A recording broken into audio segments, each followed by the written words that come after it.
Warning, you are not watching Siskel and Ebert. You are now entering Wang's world.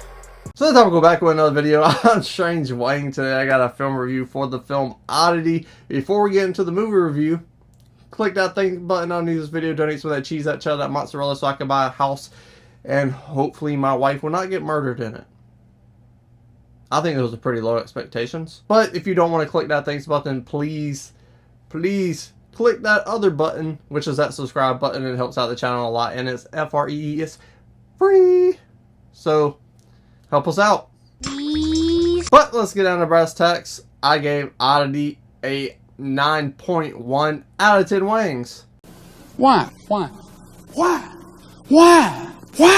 Because it is a horror movie and it did its job. It scared the absolute shit out of Strange Wang.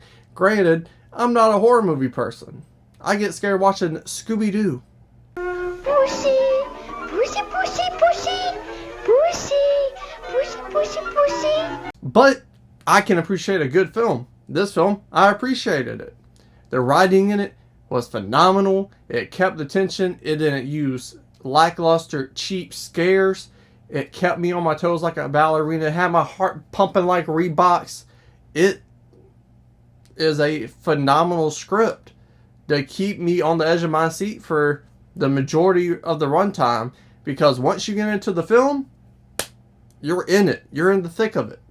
So I was glued to the screen unless I was scared. And then I was like this.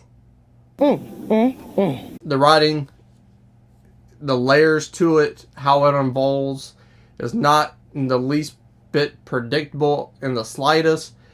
Which, as a movie, you don't want to watch a movie you know what's going to happen. Unless you like superhero movies. Then you know what's going to happen. Blank superhero is going to win. That's what usually happens. Am I lying? How it uses tension and builds it and builds it and builds it and builds it. And when it does pay it off, it is absolutely worth it.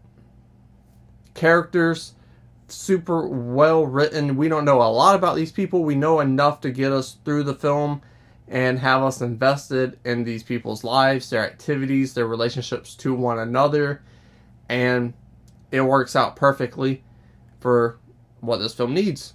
And the acting, again, no one in this film is going to win an Oscar, but everyone did a really good job at what they needed to do. On top of that, There are great choices that these actors pulled off, whether it was something the director brought to them or something they chose to do on themselves. These little details, if you've seen the trailer, you know the dude with the glass eye.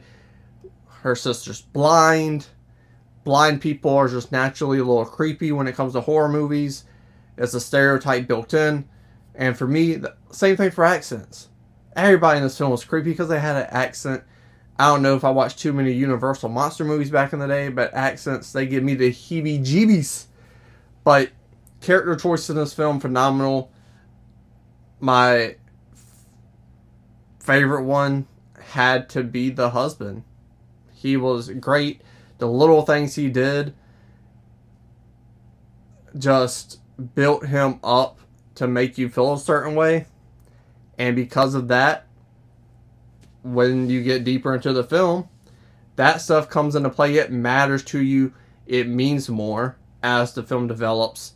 Phenomenal script, great acting. The only thing I really had a problem with, there was a couple times where I just didn't like the film shots. There's 2 or 3 times where it looked very amateur, like they wasn't using the same camera, or the lighting was switched up or something. It was too bright or something, overexposed. And I was just like, did they switch cameras? That shot just stands out for no real particular reason. I don't have an answer to that. It just took me out the movie. Instead of paying attention, concentrating to the film, I was like, wait, that didn't seem right. Was it the lighting? And then my brain is in Jupiter. I'm an astronaut. I'm out in Mars. You don't want that. You want investment, start to finish. And I guess film technique is really my only problem with this film. Because you have those problems, and then everything's so centered and I get like people do that. Wes Harrison's known for it, and I love his movies, so I feel like a hypocrite saying this, but I feel like it's overdone, it's overplayed, and for this horror film, it just feels way too neat. And maybe that's a decision to make you feel creepy, but to me it stood out. I was like, damn. They perfectly symmetrized that tent. Or perfectly put this right here so it's symmetrical. It just came off as amateurish. But that's just my opinion, and that's what you watch this video for, the opinions of film review. That's what the internet is now. You're not wrong. Not a horror movie guy, so that's saying a lot because I didn't even want to go see it. I was too scared to watch the trailer, and maybe that's why it blew me away and everything was a surprise. But this film, it's great. Let me know down in the comment section below your thoughts and opinions about Oddity. Summer's been kicking ass when it comes to horror movies. They've been taking it over. They're like, we gotta pump all these great fucking horror movies out before Hugh Jackman and that red-headed dickhead. Well, I guess he's not redhead, he's a mask, but you know what I'm talking about. They're about to come out. We need to shove all these good horror movies out and let them get the screen time they fucking deserve. And hopefully Oddity does that. It came out very close to Deadpool, so hopefully everyone goes and sees it because it's a great fucking film. And I don't like horror movies, so I feel like that's saying a lot. It's like, hey, if you don't mind being a scared little bitch for an hour and a half, 2 hours, check out this fucking movie. You're going to have a great time. I hope you had a great time watching this video. If you did, hit the like button. Put your thoughts and opinions in the comment section below. Scroll back up, hit the like button, share this video, and subscribe. It's not a game, it's a rich thing.